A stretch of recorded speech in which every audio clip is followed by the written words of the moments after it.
Z점수는 기본적으로 표준 점수와 그 성질이 동일한데 내 원점수가 평균보다 높을수록 그 값이 커지고 다른 수험생들의 원점수 분포가 평균에 가깝게 모여 있을수록 나의 Z점수 값이 커진다는 것을 기억하셔야 합니다.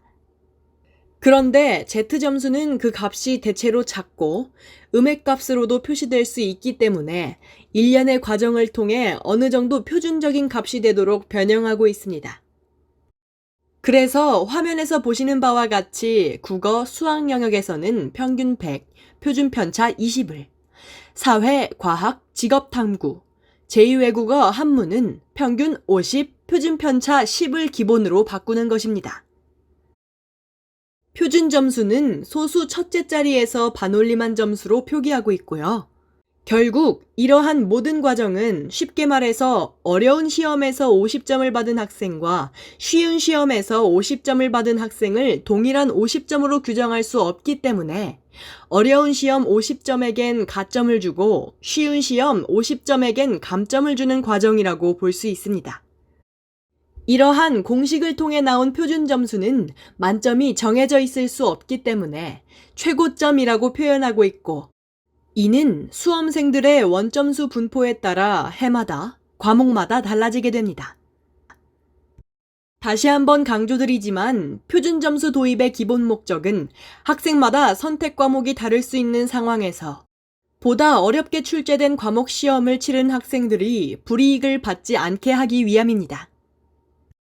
실제로 매해 수능 원점수 만점자 비율이 낮은 과목일수록 표준 점수 최고점이 높게 형성됨을 알 수 있습니다. 마지막으로 표준 점수의 기본 성질을 요약하면 다음과 같습니다. 다른 학생들의 점수에 따라 내 점수가 달라진다는 점에서 원점수와 구분됩니다. 해당 연도의 시험 난이도에 따라 과목별 최고점이 달라질 수 있습니다. 일반적인 경우 어려운 시험일수록 표준 점수 최고점은 높아집니다. 즉, 똑같은 만점자라도 보다 어려운 과목에서 원점수 만점을 받은 수험생이 유리합니다. 원점수 자체의 크기보다는 원점수 평균과 비교한 내 원점수가 높을수록 내 표준 점수는 상승함. 즉, 해당 과목의 원점수 평균이 다른 과목에 비해 낮을수록 유리합니다. 백분위는 나보다 낮은 표준 점수를 받은 학생들의 비율을 백분율로 나타낸 지표로 일종의 석차 개념이라고 보시면 되겠습니다. 백분위가 90이라면 나보다 점수가 낮은 하위 그룹이 전체 학생의 90%라는 의미입니다. 즉, 응시자를 100명이라고 가정했을 때 백분위가 90이라는 것은 내 밑으로 90명이 있다는 것으로 쉽게 이해하시면 되겠습니다. 단, 동점자가 있을 경우 나와 동점인 학생 수의 절반만이 하위 그룹 인원에 포함되어 계산되는데요. 예를 들어 100명의 표준 점수 분포가 다음과 같을 때 표준 점수 92점인 수험생의 백분위는 79점이 되는 것입니다. 수능 등급은 내신 등급과 마찬가지로 표준 점수를 9개 등급으로 나누어 수험생의 대략적인 석차를 나타낸 것입니다.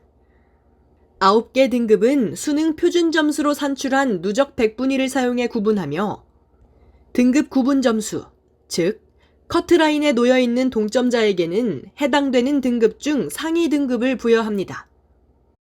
예를 들어 1등급은 본래 상위 4% 이내 학생들에게 주어지는 등급이지만 1등급에 해당하는 최하위 표준 점수 동점자가 많을 경우 4%를 초과하는 학생들도 1등급에 포함될 수 있습니다. 등급은 누적 백분위를 사용하는 만큼 난이도 조절에 실패할 경우 난감한 상황이 오기도 하는데요. 가령 예를 들어 원점수 만점자나 동점자가 많이 나올 경우 모두 1등급 처리되고 대신 누적 비율만큼 2등급이 없다거나 한 문제 틀렸는데도 3, 4등급이 될 수 있는 상황이 내신과 더불어 수능에서도 종종 접할 수 있게 된다는 사실입니다. 정시는 대부분 표준 점수와 백분위를 활용하기 때문에 등급의 영향력이 낮지만 수시에서는 모든 전형을 다 합격하고 수능 최저 학력 기준 충족만을 기다렸는데 아쉽게도 미충족하여 최종 불합격하는 경우를 맞이할 수도 있다는 것입니다. 절대평가를 실시하는 영어와 한국사는 표에서 보시는 바와 같이 원점수 기준으로 등급을 부여하고 있습니다.